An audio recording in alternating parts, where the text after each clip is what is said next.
కొద్ది రోజుల ముందు ఓ వివాహిత మహిళపై సామూహిక అత్యాచారం జరిగింది. బయట ఉన్న సమాచారం మేరకు ఉన్న న్యూస్ ఏంటంటే నాగర్ కర్నూలు జిల్లాలో ఊరుకొండపేట శివార్లలోని ఆంజనేయ స్వామి ఆలయానికి వచ్చిన భక్తురాలపై కొంతమంది కామాంధులైతే అత్యాచారం చేశారని చెప్పారు. కానీ ఇక్కడ మనం ఆలోచించాల్సిందైతే ఒకరోజు తర్వాత ఇంకో రోజైనా ఏదో ఒక రేప్ కేసు అనేది వినబడుతూనే ఉంది.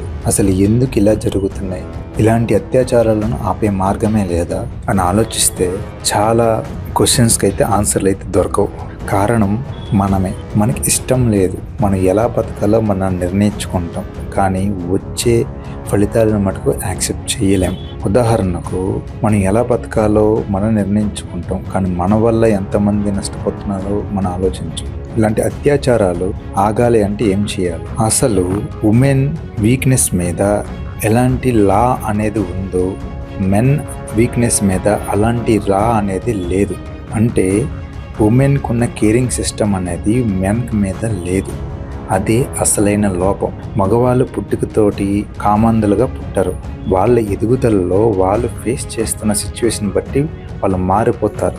మరి మెన్ వీక్నెస్ దగ్గర ఎలాంటి సిచ్యువేషన్స్ ఫేస్ చేయాలో అనే మానిటరింగ్ సిస్టమే మన దగ్గర లేదు. అంటే లాకి ఉమెన్ మీదే ఉంది కానీ మెన్ మీద లేదు. అసలు మెన్ ఉన్న ఎన్విరాన్మెంట్లో ఎలాంటి సిచ్యువేషన్ ఫేస్ చేయకూడదు, మెన్ అనేవాళ్ళు ఎలాగ మారిపోతున్నారో దానికి మూలమేంటో వాటిని అరికట్టే పద్ధతే మన దగ్గర లేదు. అలా అరికట్టాలి అంటే మొదటగా పోయేది ఫ్యాషన్ ఇండస్ట్రీ. ఎందుకంటే మెన్ వీక్నెస్ దగ్గర ఇన్ఫ్లుయెన్స్ చేసిన పాయింట్లో ఒకటి ఉమెన్. ఇప్పుడు ఉన్న ఉమెన్ తాలూకు ఫ్యాంటసీ, బ్యూటీ, ఫ్యాషన్ ఇవన్నీ కూడా మెన్ ఇన్ఫ్లుయెన్స్ చేస్తాయి. ఆటోమేటిక్గా మెన్ అనేవాడు వాళ్ళ అర్జింగ్ లెవెల్స్ అన్ని మారిపోతాయి. రెండోది కార్పొరేట్ సంస్థలు. మనం బతకడానికి కావాల్సిన మనీ ప్రాపర్ ఎర్నింగ్ సిస్టంలోనే లేదు. కార్పొరేట్ సంస్థలు వచ్చిన దగ్గర నుంచి రకరకాల మ్యానిపులేషన్స్లో జరుగుతున్నాయి. ఇవన్నీ కూడా మెన్ ఇన్ఫ్లుయెన్స్ చేసే ఫ్యాక్టర్స్. ప్రాపర్గా మనీ ఎర్నింగ్ పాయింటే లేదు, ప్రాపర్గా ఉమెన్ సిస్టమే లేదు. అలాంటప్పుడు మెన్ అనేవాడు ఎలాగైనా మారిపోతాడు. అంటే మెన్ ఇన్ఫ్లుయెన్స్ చేసిన పాయింట్లో ఉమెన్ అనేది ఒక పాయింట్.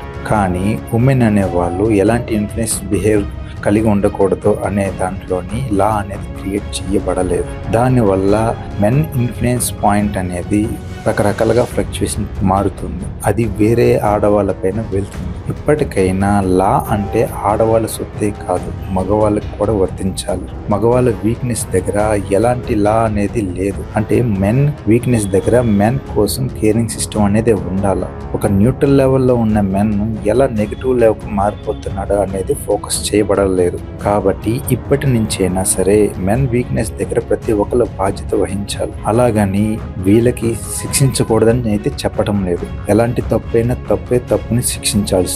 కానీ ఇక్కడ మనం చూడాల్సింది పొజిషన్, ఒక వ్యక్తులను కాదు. ఆ పొజిషన్ లో ఒక వ్యక్తి కాకపోతే ఇంకొక వ్యక్తి అనేవాడు వస్తాడు. కాబట్టి ఆ వ్యక్తుల్ని ఆ పొజిషన్ లోకి రాకుండా ఉండాలంటే అలాంటి పొజిషన్ ని మనం మానిటరింగ్ చేయాలి. సో మెన్ వీక్నెస్ దగ్గర ఎలాంటి పొజిషన్లో ఉండకూడదు అనేది లా అనేది క్రియేట్ చేయబడాలి. కానీ చాలా కాలం నుంచి మెన్ వీక్నెస్ దగ్గర ఎలాంటి కేరింగ్ సిస్టమ్ అనేది లేదు. అందుకే మనకి ఇంత ఫ్యాషన్ ఇండస్ట్రీ అనేది వచ్చేసింది. ఇప్పటి నుంచి అయినా సరే ఫ్యాంటసీని తగ్గించండి, మానిటరింగ్ సిస్టమ్ అని పెట్టండి. అలాగే మనీ ఎర్నింగ్ సిస్టంలో ప్రాపర్గా సిస్టమ్ అనేది మానిటరింగ్ అనేది చేయాలి. దీనివల్ల కంప్లీట్గా క్రైమ్ అయితే తగ్గిపోతుందని చెప్పడం లేదు, కానీ అర్జింగ్ లెవెల్స్లో అయితే తేడా ఉంటుంది. మనకి ఎంత ఇన్ఫ్లుయెన్స్ జరిగితే అంత అర్జింగ్ లెవెల్స్ అనేది ఉంటుంది. కాబట్టి మన మెదడులో జరుగుతున్న ఇన్ఫ్లుయెన్స్ పాయింట్ని మనం కంట్రోల్ చేయాల్సిందే. మన మీద ఉన్న ఇన్ఫ్లుయెన్స్ ఫ్యాక్టర్స్ బట్టి మన అర్జింగ్ లెవెల్స్ అనేది ఉంటుంది. మన మీద పడుతున్న ఇన్ఫ్లుయెన్స్ని కంట్రోల్ చేస్తే మన అర్జింగ్ లెవెల్స్ అనేది కంట్రోల్లో ఉంటుంది. కాబట్టి ఇప్పటి నుంచైనా మనకి ఎలాంటి పాయింట్స్ ఇన్ఫ్లుయెన్స్ చేయబడాలి, ఎలాంటి పాయింట్స్ ఇన్ఫ్లుయెన్స్ చేయబడకూడదు అనేది మానిటరింగ్ అయితే చేయాల్సిందే. ఇలాంటి సమాచారం అందరికీ స్ప్రెడ్ చేయండి. ఇలాంటి మరిన్ని వీడియోలు చూడాలనుకుంటే మా ఛానల్ సబ్స్క్రైబ్ చేసుకొని టచ్లో ఉండండి. జై హింద్.